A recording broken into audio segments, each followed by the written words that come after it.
मतलब गन्ना। तो जिस प्रकार से गन्ने के अंग प्रत्यंग में मिठास है, उसी प्रकार से वैष्णव के वाणी व्यवहार से लेके कार्य तक में मिठास आ जाए। मतलब कौन सी मिठास? व्यावहारिक मिठास नहीं।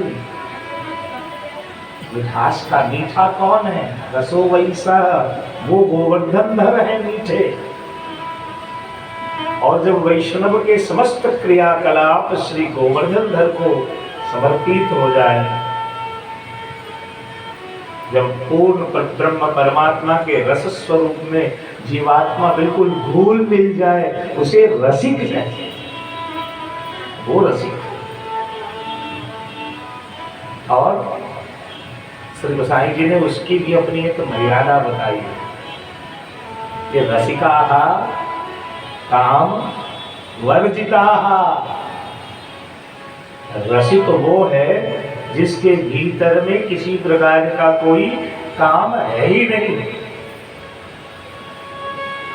जो कामनाओं से मुक्त हो गया, जो बुद्ध है, प्रबुद्ध है, शुद्ध है, चिन्मय है, पूर्ण ब्रह्म का जो स्वरूप है, वहां से तो अभी अपन बहुत दूर है। निर्गुण निर्विकल्प स्वरूप है,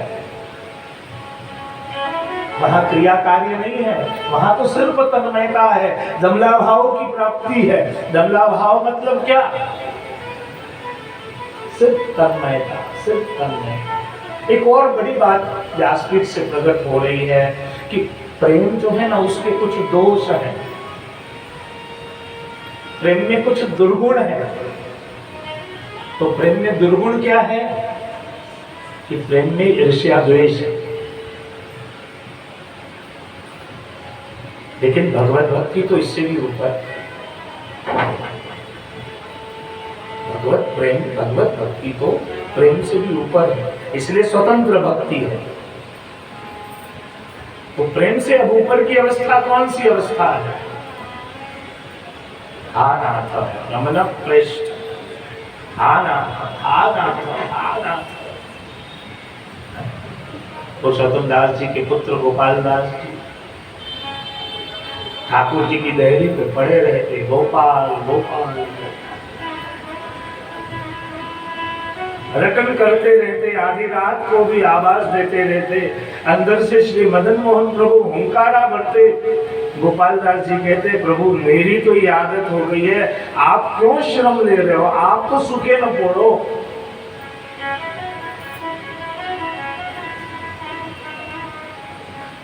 ये जो तन्मयता की अवस्था है, वो है कमला भाव। और हमें वहां पहुंचना है। समझ में आई बात? राग भोग श्रद्धा तीनों से ऊपर है। हमें यही फंसे नहीं रहना है। हमारी यात्रा यहां से ऊपर की यात्रा है। और वो कौन सी यात्रा है? बस उस प्रेम के महासागर में डूबते रहो, ऊपर नीचे होते रहो, गोते लगाते रहो। जैसे मछली जल के भीतर रहती है, स्वाद लेने के लिए जल से ऊपर छलांग लगाती है, फिर जल में चली जाती है। तो जो दमला भाव है, जो दमला भाव की प्राप्ति है, वो तो विशिष्ट कक्षा का प्रेम है। उसे हृदय महाप्रभु के सभी बैठक जीवों में दंडवत प्रणाम करें। पता चला इसी विषय में आगे बढ़ जाएंगे। तो नंद महोत्सव की एक बार आप सबको बहुत बहुत, जो ना बोले उसको उसके बगल वाले की सौगंध, जो जोर से ना बोले बधाई, उसको उसके बाजू वाले की कसम। बधाई हो। कलयुग का प्रभाव है। अब भैया जिसने बोलने में गड़बड़ किया हो, वो आप ही उनसे निपट लो। और सच बताऊं, इस कथा के हमारे मुख्य यजमान अभय जी बधाई नहीं बोले, और संजोग से दो दो गोपियों के बीच बैठे हैं। एक गोपी में दो स्वामी जी के बीच एक ठाकुर। कौन से स्वरूप है अपने? गोकुलनाथ जी ना, दो स्वामी जी के बीच में नहीं, मदन मोहन जी, मदन मोहन प्रभु। भैया वो तो आउट है, साइड में है। और ठाकुर जी के लिए बन गए ना, आगे गाए पाछे गाए ईत गाए, पूरे देखो गोपियों के मंडल में। गोपी मंडल मध्यवित्त, इसीलिए तो मैंने क्या कहा, गोपी मंडल मध्यवित्त, चारों तरफ से गोपियां, बीच में ठाकुर। आनंद है साहब, आनंद लेने के लिए। बाकी तो आप फोन में ही व्यस्त रहते हैं तो अपन क्या बोले। अब बंद कर देंगे फोन को। अब मैं जो बोलूंगा वो सब करते जाओगे तो काम कैसे होगा? बोलिए कृष्ण कन्हैया लाल की। तो सुंदर श्री महाप्रभु जी आज्ञा करें कि नंदस्वात्मज उत्पन्ने जाता लादो महामना, आहुयान विप्राण वेदज्ञान स्नाता सुचिर अलंकृत। आज किस प्रकार से ठाकुर जी ने, नंदराय जी महामन वाले हो गए, से महाप्रभु जी की आज्ञा है कि श्री ठाकुर जी जो प्रकट हुए हैं वो श्री वसुदेव जी के हृदय में प्रकट हुए हैं, और चारों व्यूह का प्रागट्य हुआ है। वासुदेव व्यूह, प्रद्युम्न व्यूह, अनिरुद्ध व्यूह, शंकर्षण व्यूह। और यहाँ जो श्रीमद् गोकुल में प्रागट्य है वो रसात्मक पुरुषोत्तम का प्रागट्य है। श्री गोसाई जी आज्ञा करते हैं, प्रादुर्भूतः मम स्वामी। श्रीमद् गोकुल में जो भगवान प्रकट हुए हैं वो निस्सादन फलात्मा पुरुषोत्तम का प्रागट्य है। अब एक एक श्लोकों से इसके प्रमाण भी है। भगवान श्रीमद् गोकुल में ही प्रकट हुए, इसका सर्वप्रथम प्रमाण माया ने दिया है। अब माया ने कैसे दिया? तो जब वसुदेव जी माया को लेकर के मथुरा में आए, अचानक द्वार बंद होने लग गए, सैनिक जगने लग गए। कंस को समाचार प्राप्त हुआ, कंस पहुंचा। कंस ने देवकी के हाथ से उस कन्या को लेकर के, देवकी रोती बिलखती रही, आरजू और मिन्नतें करती रही, निवेदन करती रही कि मैं तुम्हारी भगिनी हूं, मेरे सभी पुत्रों को आपने काल के गाल में पहुंचा दिया, अब मेरे पास कोई बालक नहीं है, इस कन्या के साथ मैं जीवन यापन करूंगी। अगर पुत्र होता तो मैं आपको सहर्ष दे देती, पर ये तो पुत्री है, इसकी रक्षा करो। कंस मूढ़ था, कंस के सामने सिर्फ मृत्यु है।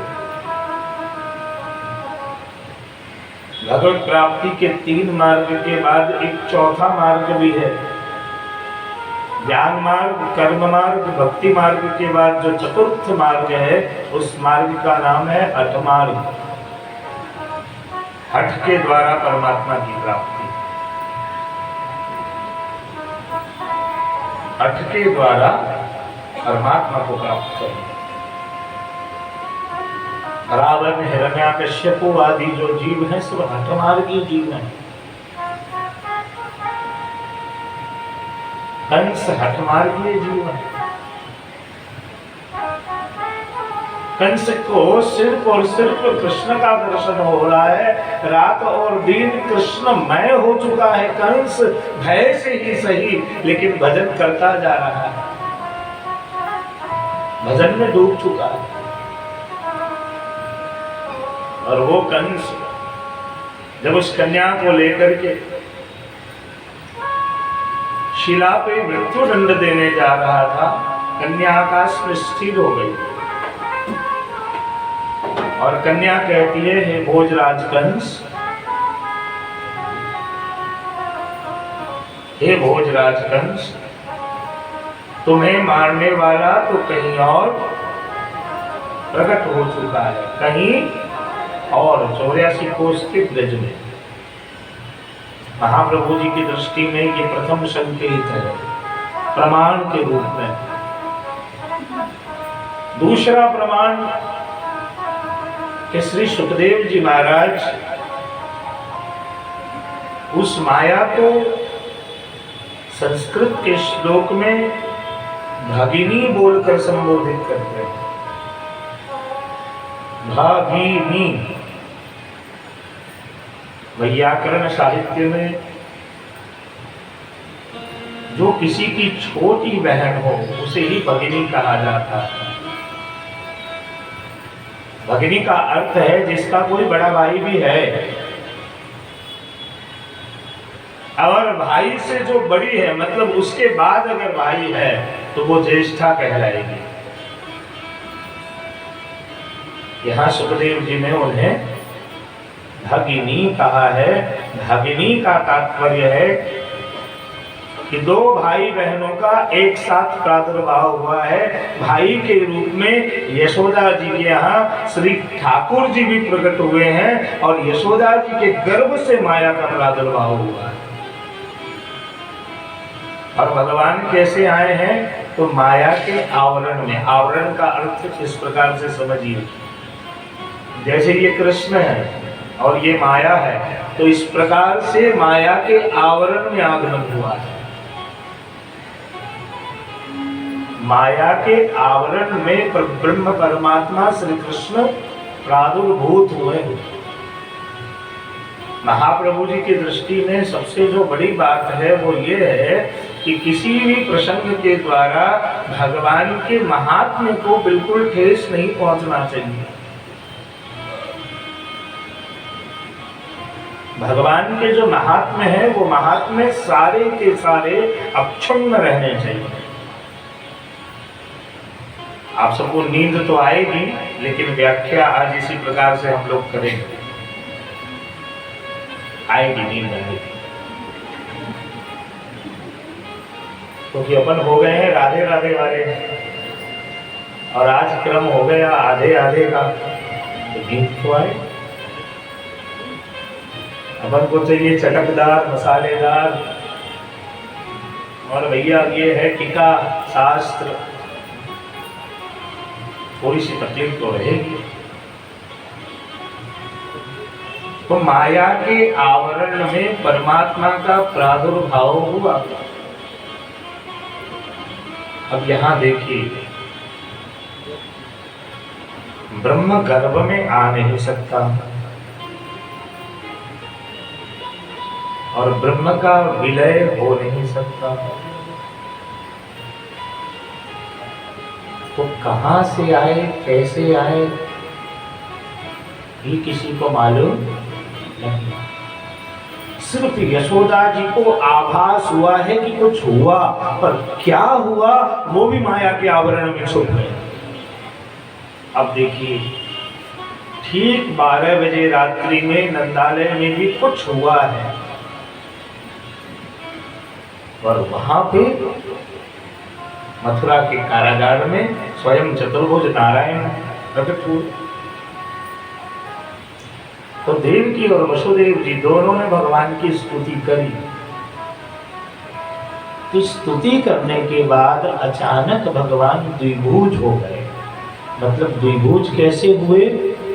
तो वो जो श्रीमद् गोकुल का प्रागट्य है, प्रागट्य गोकुल में हुआ है, लेकिन दर्शन मथुरा में हुआ है। और किसको हुआ है? वसुदेव जी और देवकी। क्योंकि क्षणिक अधिकारी थे दोनों, इसलिए क्षणिक दर्शन हुआ। अब श्री वसुदेव जी उस बालक को लेकर जमुना जी में आए, तो लोगों ने कहा कि भाई जमुना मैया चरण स्पर्श करने के लिए आई है। जब वसुदेव जी भगवान को लेकर आ रहे थे, उस समय अनिरुद्ध, प्रद्युम्न, वासुदेव और अजन्मा अविनाशी रसात्मक पुरुषोत्तम चारों एक रूप होकर के गोकुल की ओर प्रस्थान कर रहे थे। भगवान के माया से जमुना जी प्रकट हुई और जमुना जी ने क्या किया कि न भगवान वहां वंश वृद्धि करने वाले हैं और न गोकुल में किसी को मोक्ष देना है, गोकुल में सिर्फ रसदान करना है। तो बाकी के व्यूह को श्री यमुना जी ने प्रभु को स्पर्श करके अपने भीतर समेट लिया है। रसात्मक पुरुषोत्तम श्रीमद् गोकुल में आ गए। अब श्रीमद् गोकुल में आ गए तो जो प्रौढ़ भाव वाली गोपियां थी,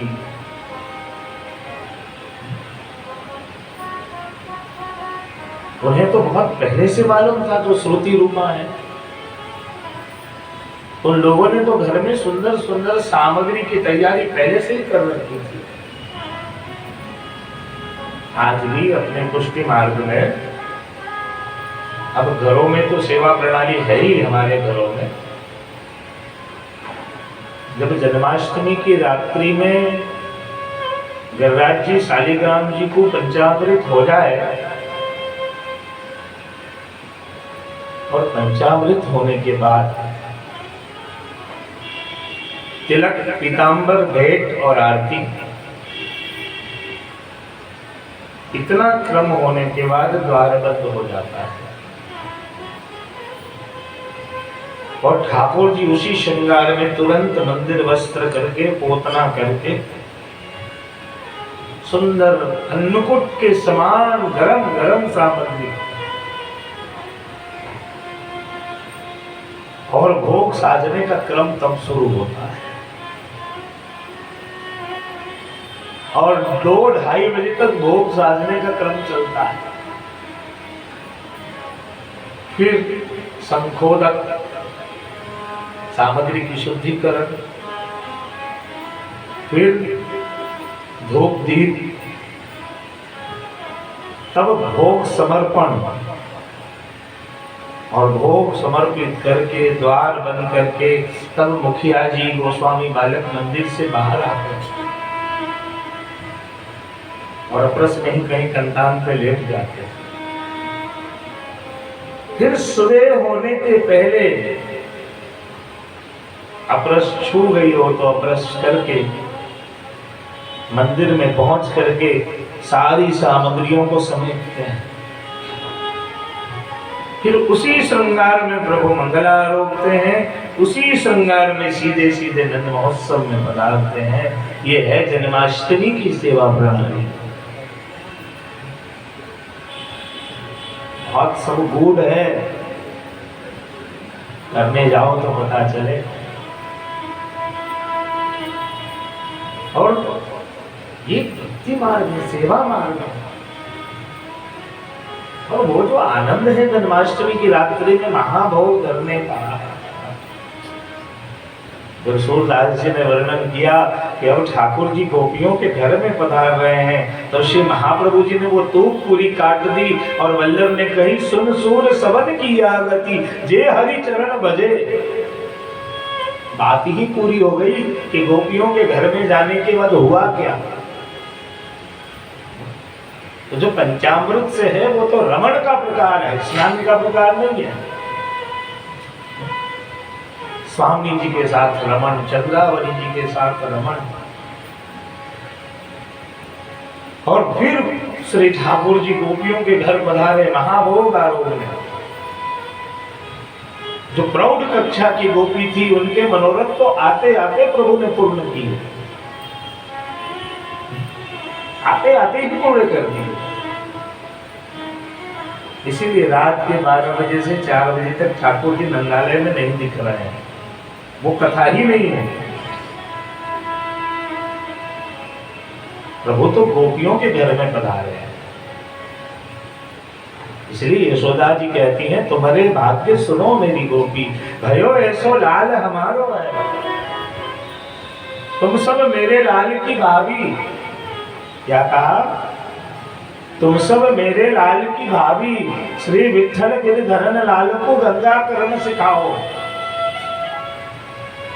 अत्यंत रसमय भाव यशोदा जी ने इस पद में पूरे किए हैं। अत्यंत रसमय भाव प्रकट किए कि तुम सब मेरे, क्योंकि अब जो है मेरे लाला को ब्याहनो है और मैं तो माँ हूँ, यहाँ की कोई बहन तो है नहीं, कोई बड़ी भाभी नहीं है। तुम भाभी हो तो लल्ला को कहो कि अब बचपना छोड़े, थोड़े सो बड़ो हो जाए तो ब्याह दो लाला। अत्यंत गूढ़ भाव श्री विठ्ठल गिरिधरन लाल को गंगा करण सिखाओ। तुम वहां जो सुनो मेरी गोपी, भयो ऐसो लाल हमारे, तुम्हारे भाग्य सुनो मेरी गोपी, भयो ऐसो लाल हमारे,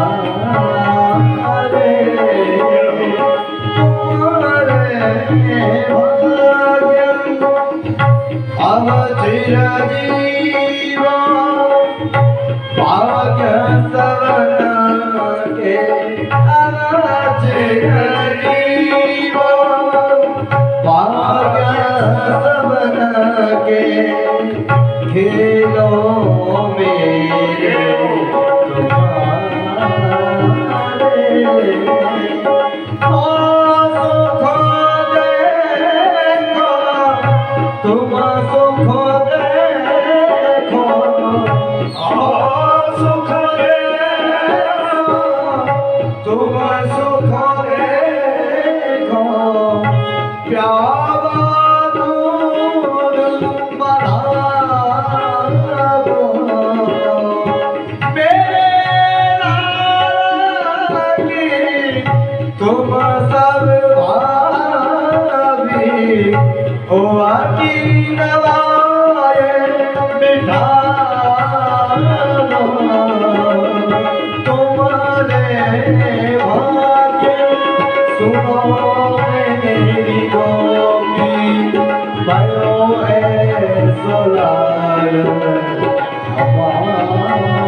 मुख चुमार खिला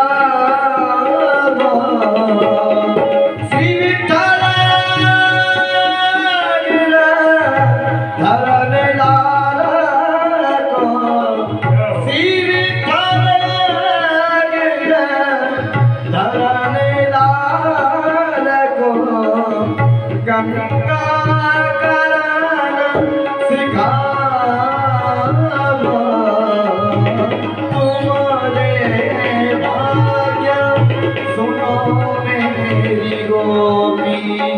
भयो ऐसो लाल हमारे, तुम्हारे भाग्य सुनो मेरी गोपी, भयो ऐसो लाल, भयो ऐसो लाल, भयो ऐसो लाल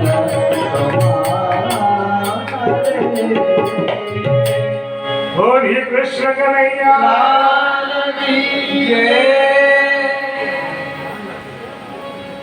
थोड़े से शांति रखें।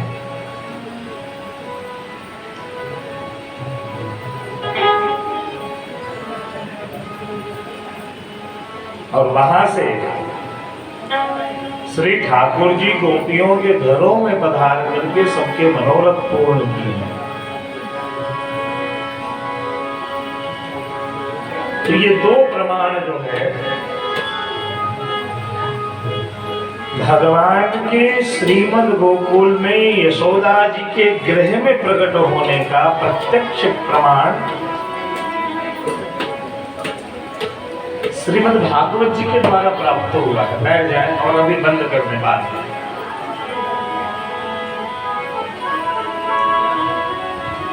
प्रत्यक्ष प्रमाण प्राप्त होता है।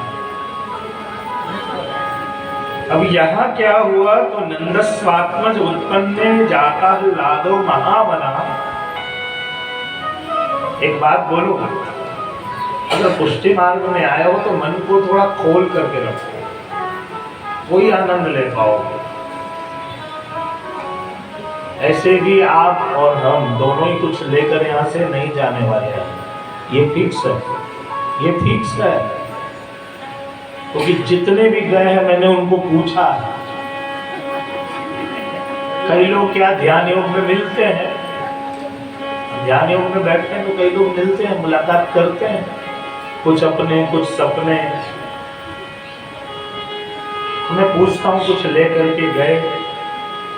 नहीं भैया, मजे घर वाले कर रहे हैं और अपन जो है जल करके खाक हो गए।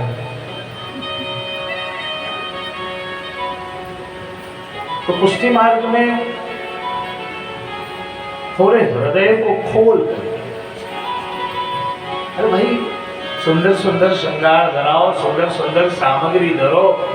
ये मत सोचो कि अगर मैं पलना खरीद लूंगी तो पलने का क्या होगा, कौन झुलाएगा, कौन झुलाएगा उसकी चिंता मत करो, तुम तो झुलाओ मेरे भाई बहन, तुम तो झुलाओ। कौन झुलाएगा के चक्कर में तुम भी नहीं झुला पा रहे हो।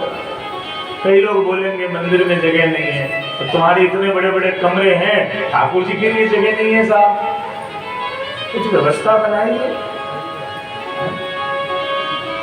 मतलब सारी समस्याओं का सामना ठाकुर जी को ही करना है,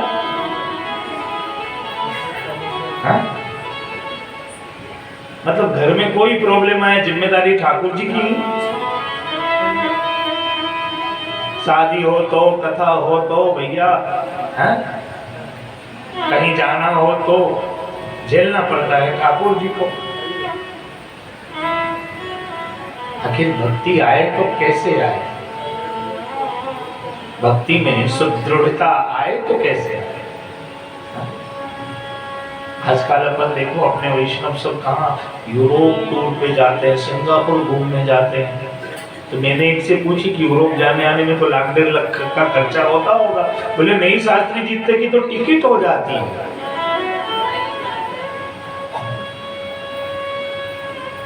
साहब इतने की अगर टिकट हो जाती है, अगर उतने अपने ठाकुर जी को विनियोग करा दिया हो तो राज सेवा का प्रकार घर में प्रकट हो जाए, राज भाव से ठाकुर जी विराजने लग जाए।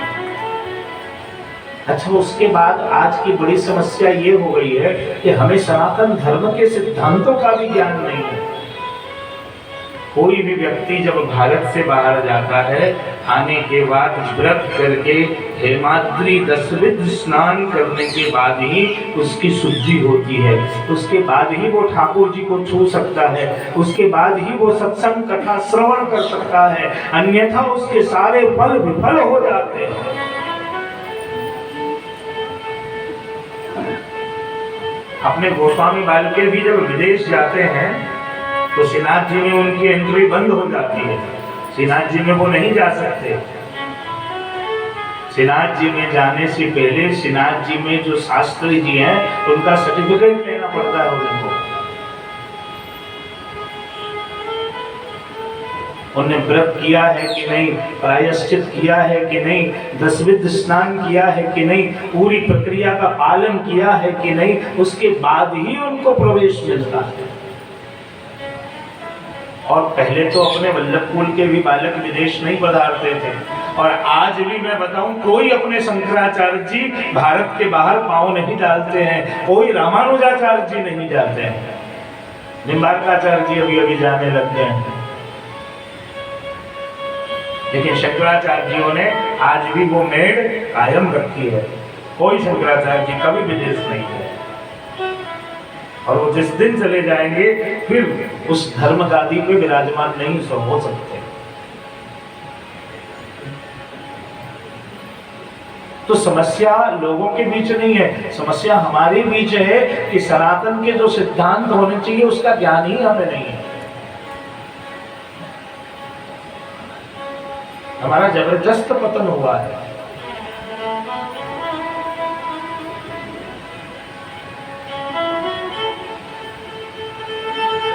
तो अगर मन को थोड़ा सा खोल दे तो नंद बाबा कैसे हो गए?